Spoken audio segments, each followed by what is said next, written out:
Hello दोस्तों, आप सबको आर दिनेश स्टोरी चैनल में स्वागत है। मन में कई तरह के विचार आते हैं। कभी कभी तो ना चाहते हुए भी मन में अश्लील विचार आ जाते हैं। लेकिन महात्मा गौतम बुद्ध की इस कहानी से आपके विचारों में बदलाव आएगा। मनुष्य का मन बहुत ही चंचल होता है और इसलिए मन में कई तरह के विचार उत्पन्न होते हैं। क्षण भर में ही व्यक्ति का मन कई चीजों को सोचने लगता है। इसलिए तो कहा जाता है कि मन को काबू करना आसान नहीं। लेकिन गौतम बुद्ध मन को नियंत्रित करने के आयामों के बारे में भी बता चुके हैं। मन में विचारों का आना गलत नहीं है, लेकिन मुश्किल तब हो जाती है या विचार ऐसी परिस्थिति में गलत होते हैं जब मन में अश्लील विचार आते हैं। कभी कभी तो ना चाहने के बावजूद भी मन में अश्लील विचार आते हैं।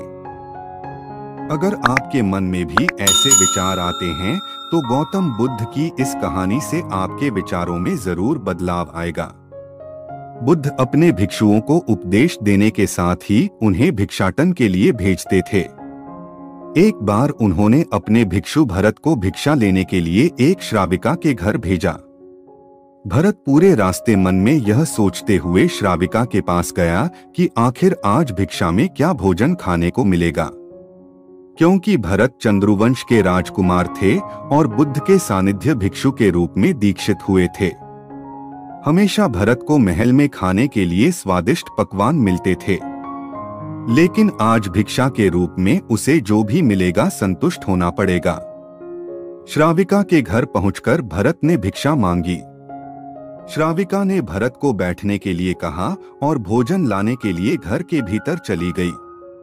इधर भरत फिर से अपने प्रिय भोजन के बारे में सोचने लगे और जैसे ही श्राविका भोजन लेकर आई तो भरत अचंभित रह गए।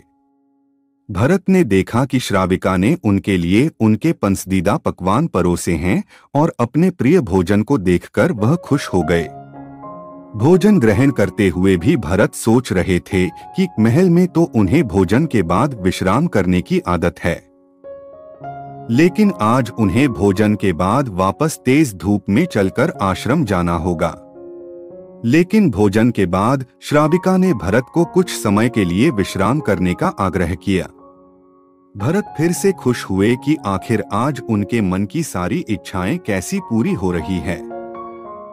इसके बाद भरत कुछ देर विश्राम करने लगे, लेकिन विश्राम करते हुए भी लेटे लेटे वह सोचने लगे कि आज तो मुझे भोजन के बाद विश्राम करने को मिल गया, लेकिन ऐसा रोज रोज नहीं होगा।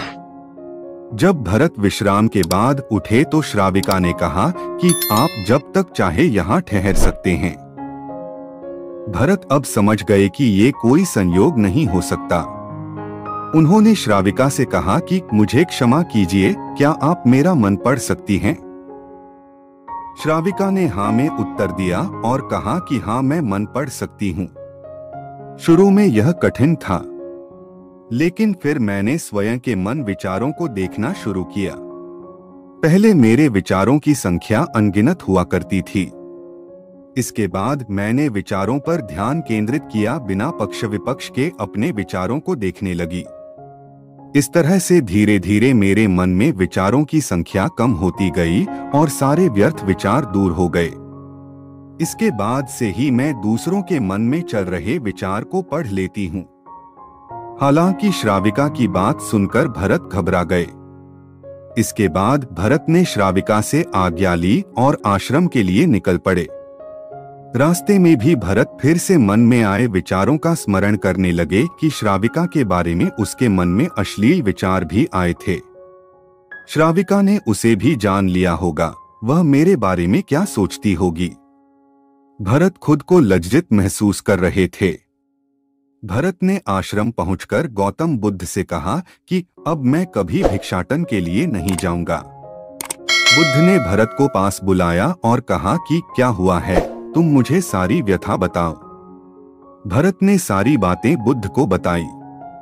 इसके बाद बुद्ध ने कहा कि अगले एक हफ्ते तक तुम भिक्षाटन के लिए उसी श्राविका के घर पर जाओगे, लेकिन तुम्हें इस बात का ध्यान रखना होगा कि कल भिक्षाटन के लिए जाते हुए तुम अपने चित्त को पूरे होश में रखना। तुम्हारे भीतर क्या विचार उठे उन पर ध्यान केंद्रित करना और यह भी ध्यान रखना कि तुम्हारे मन में कौन सी वासना उठ रही है। तुम कल इन सभी चीजों को ध्यान में रखकर जाना और इसके बाद मुझे वापस आकर बताना। अगले दिन भरत भिक्षाटन के लिए गए।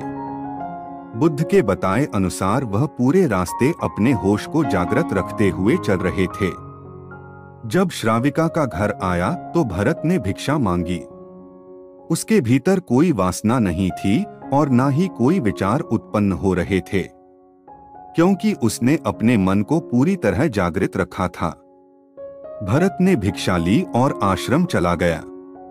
भरत ने बुद्ध को प्रणाम किया और कहा कि आज उसे जिस आनंद की अनुभूति हुई वह पहले कभी नहीं हुई। यहाँ मुहैया सूचना सिर्फ मान्यताओं और जानकारियों पर आधारित है।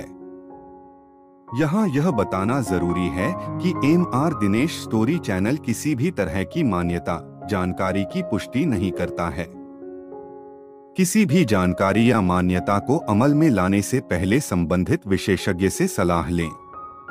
दोस्तों, भगवान गौतम बुद्ध की यह बातें अगर आपको पसंद आई तो कमेंट में अपनी राय जरूर लिखें और ऐसे ही प्रेरणादायक वीडियो देखने के लिए एम.आर. दिनेश स्टोरी चैनल को सब्सक्राइब कर ले। धन्यवाद।